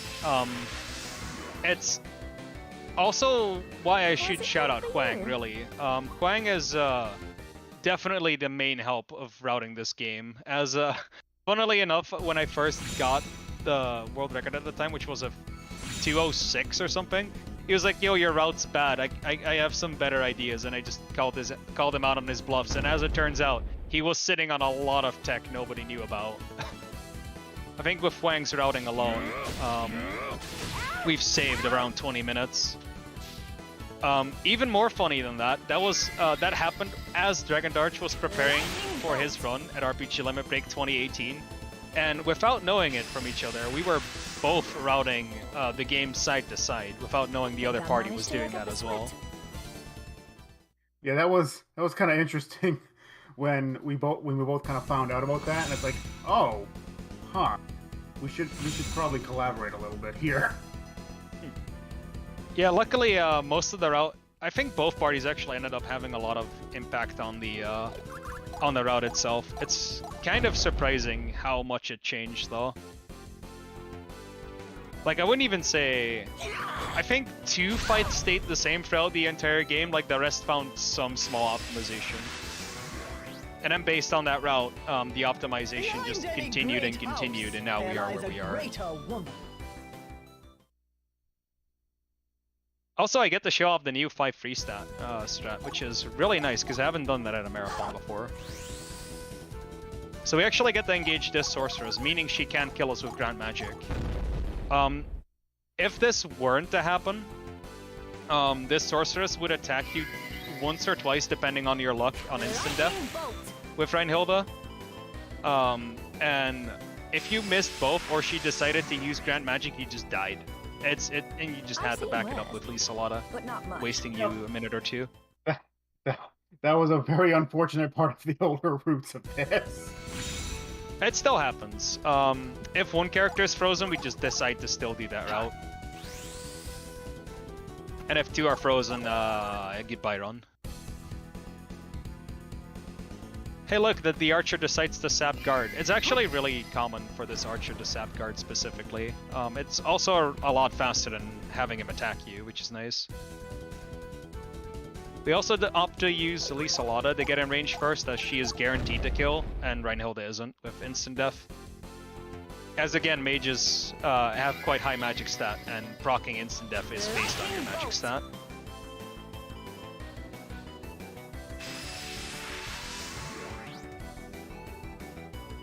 I think I managed to work up a And with sweat. that, we have all the hard fights out of the way, and there's, barring an execution mistake or astro low rolls on the very last fight of the game, there isn't anything that can go wrong.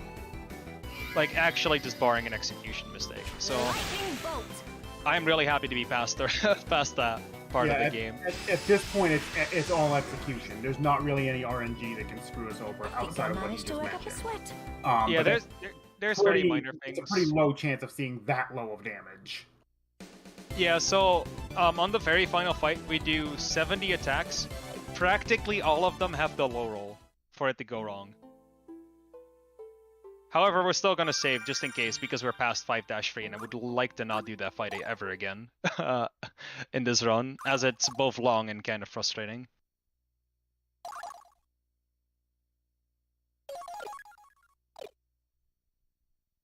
But yeah, it's just smooth sailing from here, in theory. we are gonna see a new strat from the rerouting with Flang. This was one of the first things I was taught when routing this game, and I think the deployment remained the same. It does. So we use Transposition on Reinhilde because we do get a second all the time. We're also going to use the Golden Eggs and Expert's Experience. The way they work is that the Golden Egg gives you a number of 1 and 9 for every non-HP stat, and Expert's Experience gives a character 30,000 XP. So we give Wilfred a bit of extra levels and an extra stats, which is really useful for him specifically, as all of his stuff depends on your magic stat.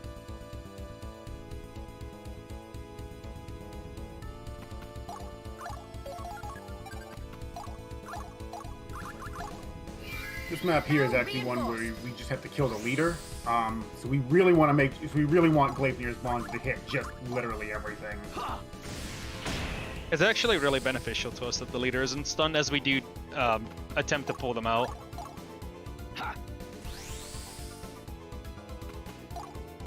Unfortunately, we have an NPC helper in this fight, and he just wastes time with his attacks. So there's a really funny glitch, and I don't know how it works.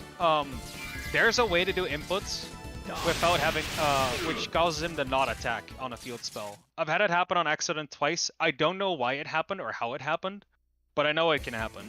And it's really frustrating because I don't know.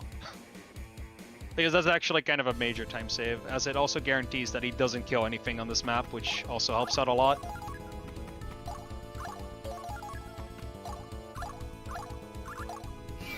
Might reinforce. Showrun, you can absolutely finish the game with a ending from a fresh file. Like that was my first playthrough. Like literally my first playthrough. Yeah. Technically, you do sacrifice Ansel during the prologue still, but nothing else changes. So technically, you do sacrifice, but you don't have to do one past Ansel. And luckily, just to show just a tiny little bit, you can go to speedrun.com and watch my world record on that game, on that category. That's enough shilling for this run. But yeah, the ending run does start from fresh file, for those wondering. Also, hopefully Langray doesn't get any boosts. As long as Langray doesn't get any boosts and doesn't crit, this Brigand is very likely to survive, or this Queen Pin. Luckily, as I said that, he got his magic boost, which is like a 10% chance, and he killed it anyway, wasting another 10 seconds. But, you know, that's this game for you. There's a lot of random time save. You're just gonna have to deal with it, much like any other RPG. I know this is where the interesting part of this strat happens. Well, you've seen this before at 4-2 now, but we are going to be abusing Transpose once again, and it's the exact reason why we put it on Lieselot in the first place. Because Lieselot, being a mage, is still in range of Royenberg here. Now, if we're gonna be really funny with this, no Soul Crush should pop up and Reinhilde just belts Royenberg to death. Royenberg being the old man here trying to fix the war, but he's not very successful at it, as you can see. Ah, barely missed it. Didn't get enough attacks. Unfortunate. But yeah, optimally, Reinhilde just pelts this guy to death and it's over. And because this is a kill the leader, that's all, folks. But yeah, there's a few more fights remaining. The next 3 are back-to-back-to-back, meaning you cannot save in between. And for that reason alone, I'm gonna just make another safety save, just to make sure. As it's very easy to forget something, and execution mistakes are still the only thing that can go wrong. This fight is a little bit faster if you use a Plume here, but the Plume in 5.2 actually ends up saving more time than the Plume in 5.4, so that's why we use that one there and just do that one like that. I'm actually not sure if pluming is faster at this point anymore, actually, just because of how we abuse stock in this fight. We actually found a way to not have enemies aggroed, and using a plume here actually makes it oh no, I meant 5.4. Oh, okay. Yeah, that's fair. Yeah, I figured you meant 5.5. The 5.5 plume was a very old. Before I even was using the instant death route, that was actually a strat for this that someone else came up with. That's a very old route. They used to plume Darius here after doing the ledge skip. Oh, pluming Darius, I couldn't imagine. Darius's utility is definitely made his value a lot higher in the run. Darius also kind of mandatory due to every single other ending in the game. Also, this split's named Don't Forget the Vayers, you idiot. There's a very good reason behind that. It's pretty much the easiest Plume skill to forget in the entire game, and you absolutely need it to one-shot the leader here. This kind of is a stealth mission of sorts, where we just sneak up on the leader using stalk, so nobody gets aggroed, and then just one-shot it, instead of going through the combat the normal way. And to set that up, we're actually going to increase Darius's magic stat as far as we can, even going so far as to using a spell potion. Spell reinforced. But yeah, as we're sneaking up, you do have time for a bunch of donations if there are a few. And otherwise, I believe there are a lot of cool incentives to be donating towards. I do have a donation. We have a $10 donation from Palmer. Cool marathon. Cool indeed. I agree. Right. There is still time to get in your bids for the incentives for Dragon Ball Xenoverse 2. This one is choose the Majin color. Probably butchered that pronunciation. Right now we have green in the lead with $15, pink with $5, blue, white, yellow, and black are at $0. We also have name the character. We currently have Nami as the character name in the lead.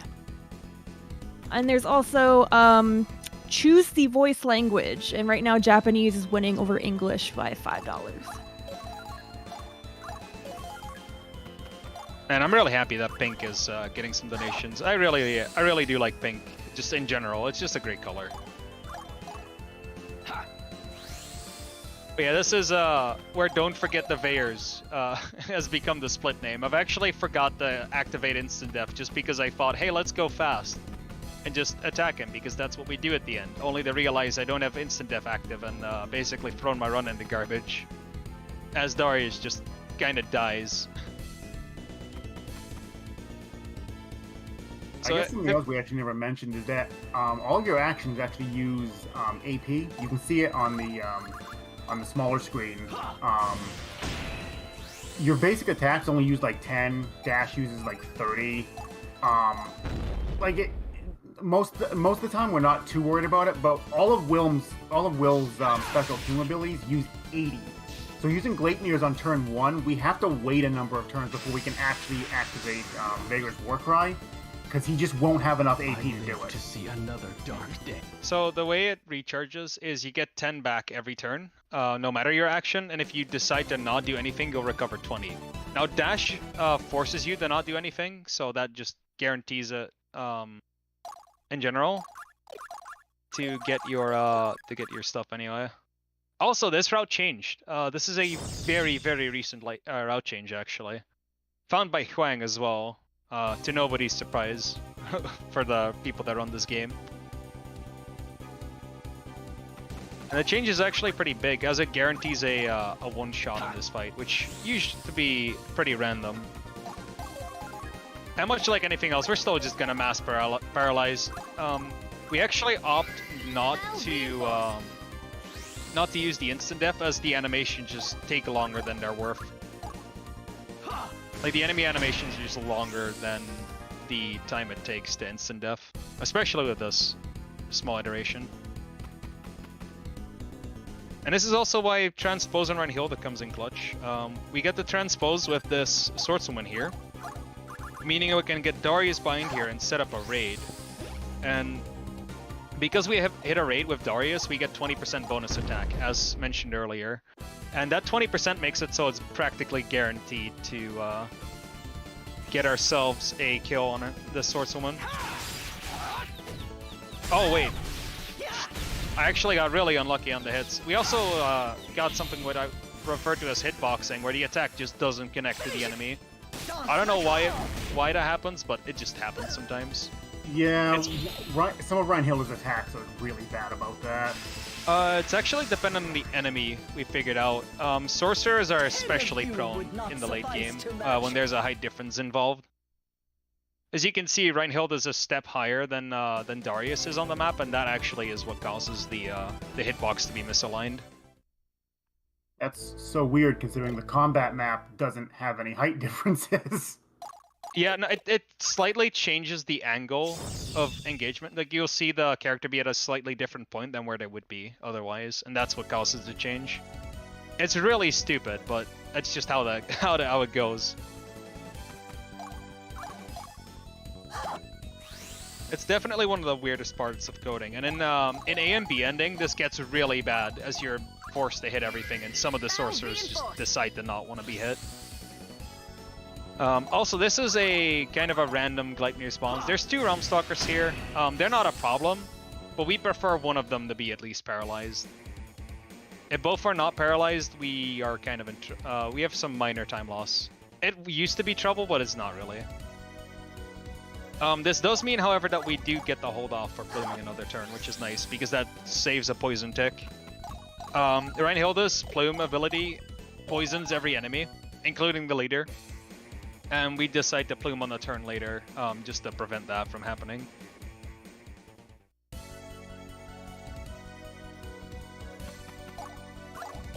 This also means we get to have another stutter voice line.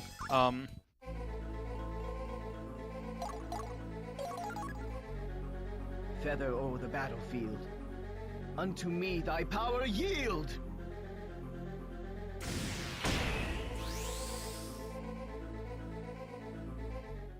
Long has it been since such power graced these Yeah, that last bones. stutter out of the way. This is basically a showcase of why Reinhilda is stupid. Now, normal Reinhilda was bad. This is worse. Here's Plume Reinhilda. We are going to press X to doubt her abilities, of course. And after doubting her abilities, she just massacres this second to last boss in a single hit. This is a joy to watch. Back in my day, we didn't plume Reinhild, we kept her alive. Back in your day, they plumed Auguste on this fight. I remember. I was there. I did that route. It was pain. And we still cut off his voice acting. We just do it in a different way now. But yeah, this is the last fight of the game. I'm actually going to elect to show off the cutscene just because we're going to go massively underestimate, as this game looks fantastic, considering it's a DS game. Yeah, I showed this off in my Limit Break run, and then somehow got a world record in that one with a 45-second cutscene I let play. But yeah, just to imagine, this is a DS. Like, it's really insane how well this is animated. DS is D best. For sure. So I guess to catch up a little bit on the story, since we haven't really been talking about it that much, Will was basically on a crusade to find the Valkyrie and slay her because, you know, I can't even remember why he was going after it, but this is his holy crusade to go after her, and he's been sowing chaos to try and get her to show herself. Oh yeah, And- also, Lenneth is in this game. For those who are familiar with the rest of the series, Lenneth being the main character of the first Valkyrie profile game. Something went wrong here. I don't know what went wrong. Nice menu. Yeah, we're just gonna quickly boost everyone's power just a tad bit more. And we're gonna give Darius the S-Stock. Now, it does give him one less attack, but the slight increase of damage actually matters here. Should be low roll in terms of gems.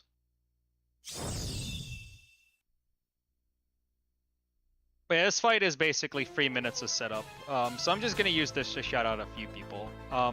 First off, mainly, Huang, you're an absolute hero for helping me route this game and showing me the possibilities the game has to offer.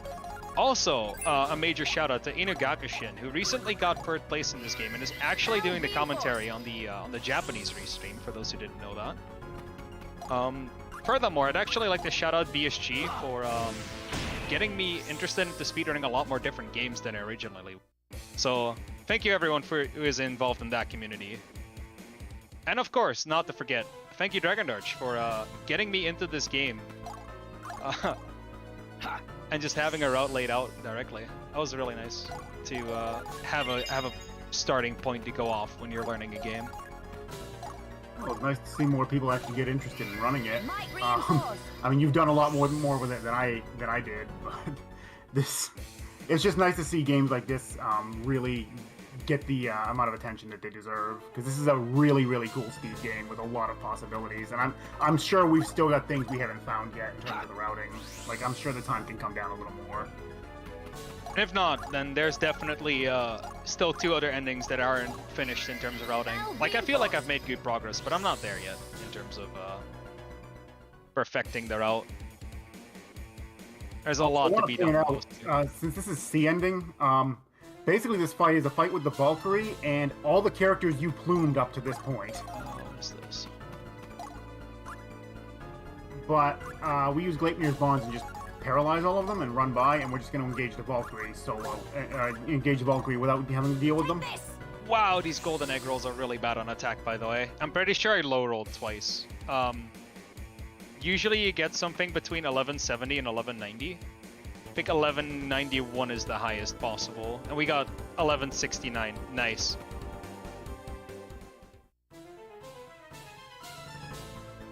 Luckily, we're not going to see that number for long, as Volley's Awakening just doubles our stats, so we're practically a Plume character at this point.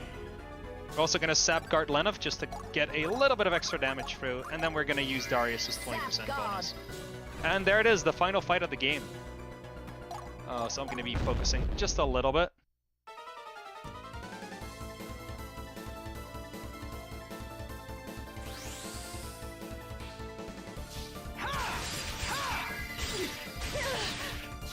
Okay, did get a single gem drop. If 2 gems drop for Wilfred in these 2 attacks, we actually get to skip Darius' Soul Crush.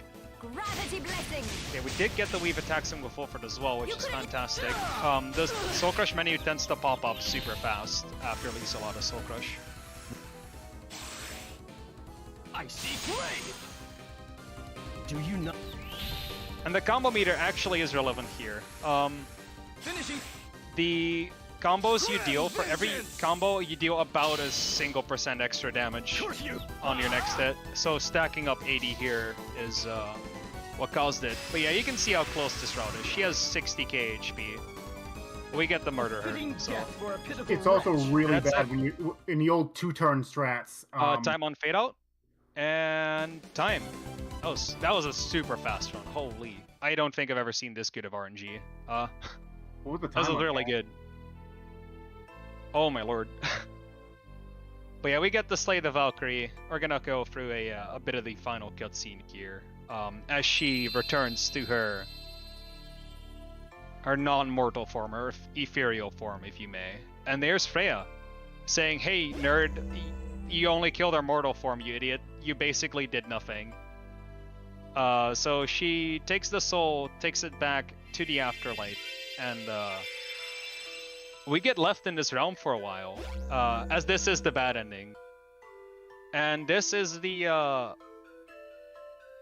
yeah, what do you call this? The servant of hell, the goddess of the, the goddess of death in Nordic mythology? And we basically get banished to their equivalent of hell. This is the bad ending of the game, but it is the fastest ending of the game, so who's the real winner here? You may decide that. But yeah, thanks so much for everyone for having me. Thank you, Dragon Darch, for joining me once again on commentary, and thanks for everyone on the restreams that did their commentary as well. That was such a blast of a run. Looks like Palmer was saying you got a 146.20 on that. Ooh, that's a really good time. Considering we lose around 2 to 3 minutes on saves, this was practically world record RNG. Yeah, you got super good RNG. Like, This is really good. This and my limit break run just for some reason had super good RNG. Like, it's pretty amazing. But yeah, the world record as it stands is a 142.52. I am thinking of pushing it down just a bit further to like the 141 ranges, but it's gonna be a big RNG grind. And then in front of my eyes, I still have 2 other endings to finish off. So if you're into that, if you're a fan of this game, maybe a new fan after watching this, feel free to follow me on Twitch and follow Dragon Darch, just in case he comes back. Who knows? But you should follow Dragon Darch anyway, because what are you doing? I run a lot of stuff. Just a lot of everything. But yeah, thank you everyone once again, and thank you for supporting this wonderful charity. That's it for me, and I hope you have a wonderful rest of your marathon.